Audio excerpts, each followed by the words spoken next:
O tema da escola aberta de hoje é a Ordem do Templo de Portugal. Existe uma vastíssima documentação sobre os Templários, e os Templários até hoje suscitam uma curiosidade ineludível, incrível. Entretanto, quase toda essa documentação, essa bibliografia, inclusive a nível acadêmico, refere-se, sobretudo, à presença templária na França, que foi absolutamente circunscrita e muito diminuída. São raríssimas as publicações, e quando nós as encontramos, elas estão em solo português, que falam sobre a presença da Ordem Templária de Portugal, né? E é sobre isso que hoje nós vamos falar. A Ordem do Templo e a Ordem de Cristo, que é a autêntica sucessora e herdeira da Ordem do Templo, são as mentoras e as patrocinadoras dos descobrimentos portugueses. E essas ordens exerceram uma notável influência no povoamento e na formação do Brasil, conforme afirma o historiador Tito Livio Ferreira no livro dele, A Ordem de Cristo e o Brasil. A questão atual do interesse pelos templários não é uma matéria displicenda. Apesar de essa questão ser documentada e amplamente divulgada no que diz respeito à França, é curioso o fato da bibliografia existente silenciar sobre a presença dos templários em solo português. Por exemplo, um exemplo paradigmático tradicionalmente apontado e consistente é o de Arnaldo Rocha. Dizem que os templários, os fundadores iniciais da Ordem do Templo, eram 9 homens, e afirmam que todos esses homens eram franceses. Não é em absoluto verdade. Um desses homens é um português. Esse homem chamava-se Arnaldo Rocha. Esse assunto é sustentado por alguns autores, entre eles pelo indiscutível Alexandre Ferreira, na obra Nas Memórias e Notícias Históricas da célebre Ordem Militar dos Templários, tomo 2, parte 1, foi editado por Lisboa Ocidental em 1735, página 749 a 760. Existe um autor brasileiro, Luiz Ademir da Silva, na tese dele, Os Cavaleiros da Cruz Vermelha, a Ordem dos Templários na Reconquista e Expansão Portuguesa, dos séculos XII e XIII, na página 172, uma dissertação apresentada na Universidade Federal de Goiás. Ele afirma a existência de um portucalense chamado Gondomar, que é um personagem que desempenha um papel emblemático, mas pouco citado. Abre aspas. Dentre os templários pioneiros, encontramos ao menos um portucalense de nascimento, Gondomar. Trata-se de uma figura misteriosa, envolta em brumas. Contudo, ao contrário dos seus 8 confrades identificados por um nome único, seco, e não por uma composição formada por um nome pessoal e um sobrenome, que poderia ser uma referência ao local de origem ou profissão, algo comum na época. As citações ao nome de Gondomar no cartulário primitivo da ordem são raras, ainda que significativas. Foi sem dúvida um personagem de relevo, de importante atuação no processo da fundação da ordem. Isto fica evidente na Epístola 1126, remetida pelo rei Balduíno II a Bernardo de Claraval, em que são mencionados 2 cavaleiros especialmente destacados para encontrar o sumo pontífice e pedir-lhe subsídios materiais para que pudessem continuar a missão de salvaguardar os caminhos palmeiros. Os nomes citados são o de André de Montbard, significativamente o meio-irmão de Aleta, que é a mãe de Bernardo de Claraval, e o portucalense Gondomar. Balduíno II se refere a ambos como ilustres devido às suas proezas guerreiras e pela nobreza do seu sangue. O Silva consigna que a historiografia registra, desde muito cedo, que havia precoces e estreitos laços entre a Ordem do Templo de Portugal e os círculos aristocráticos portucalenses. A Ordem do Templo desempenha um papel fundamental na formação da nacionalidade portuguesa, tanto na expansão urbana portuguesa, ocorrida ao longo dos séculos XII e XIII. Acrescido a isso, nós temos o fato de que a Ordem do Templo teve um papel decisivo nas guerras de reconquista da Península Ibérica e exerceu influências extremamente poderosas em vários reinos da Europa e foi decisiva para as cruzadas. É preciso frisar também que, no tocante a isso, vinculou-se de tal forma a figura dos templários às cruzadas que a importância dos templários foi abafada em Portugal. Evidentemente que os templários têm muito a ver com as cruzadas. No entanto, os templários portugueses configuram um tipo muito particular do templário, e a própria Ordem do Templo em Portugal se desenvolve de modo bastante específico.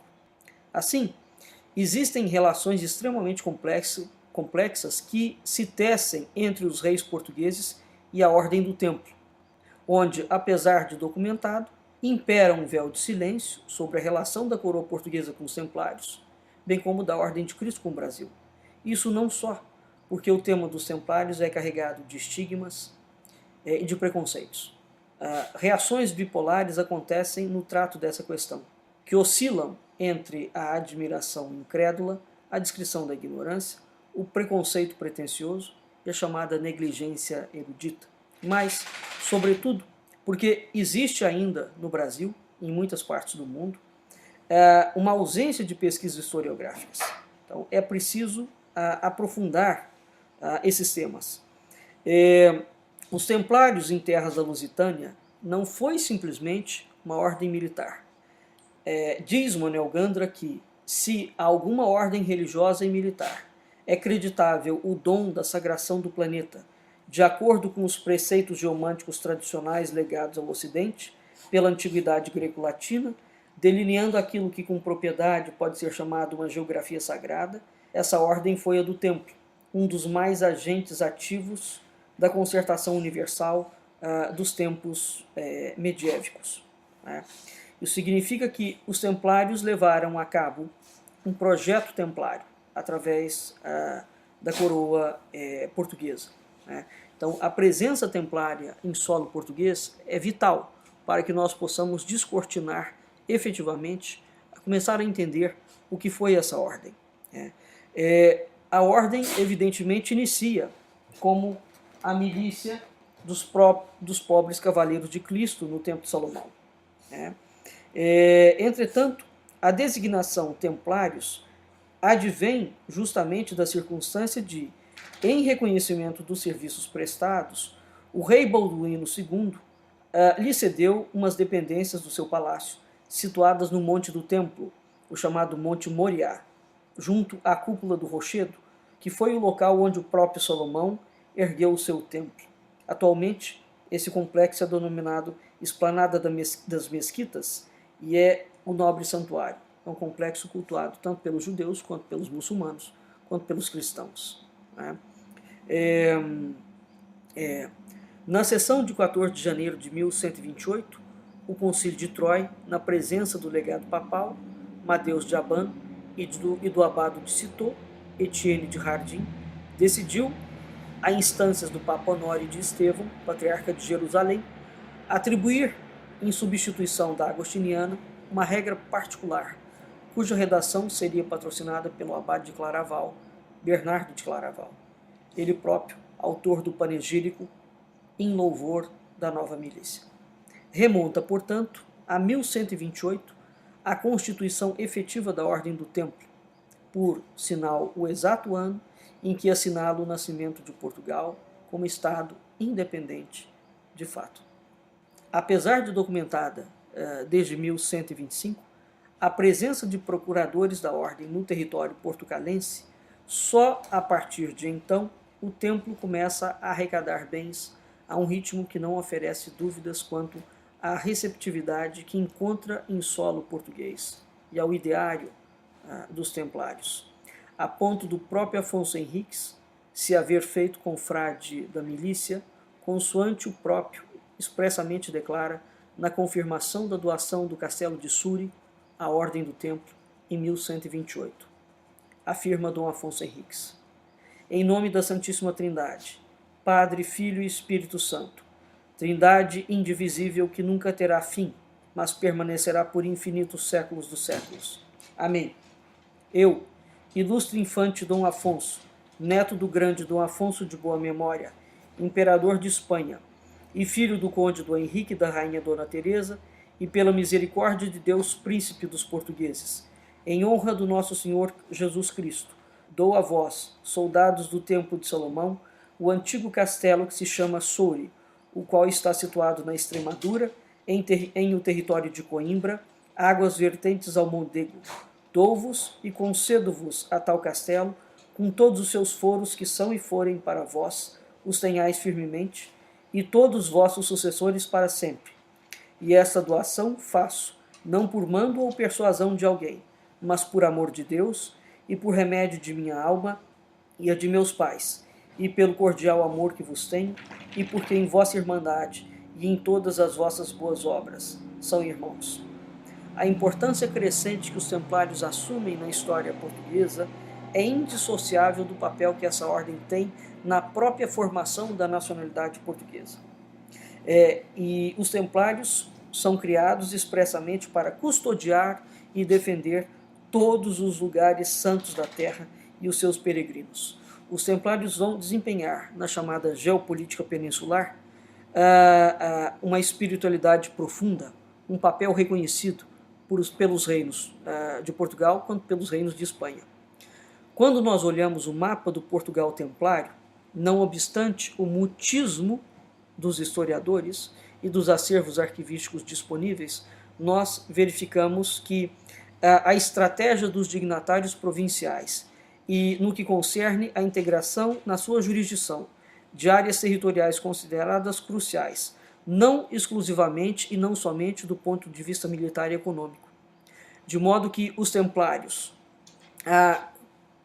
controlavam e administravam regiões coesas por via de uma administração extremamente elaborada. Então, existe uma copiosa bibliografia que é um indício seguro da perenidade do ideário templário e da presença templária em solo português. E raros foram os dramas humanos, tal como aqueles protagonizados pela Ordem do Templo, que suscitaram paixões tão dípares, tão contraditórias e tão persistentes. Não é possível entender a história de Portugal sem estudar sobre a Ordem do Templo de Portugal. E não é possível entender a história do Brasil e a razão dos descobrimentos marítimos sem ter em vista que a Ordem de Cristo, cujas caravelas vieram ao Brasil, pertenciam à antiga Ordem do Templo de Portugal. A história do Brasil necessita ser relida, porque uma das missões da Ordem do Templo era redescobrir e tomar posse de todos os territórios e lugares sagrados do mundo. Até o nosso próximo Escola Aberta, cujo tema será: um país pode ter destino? Até lá.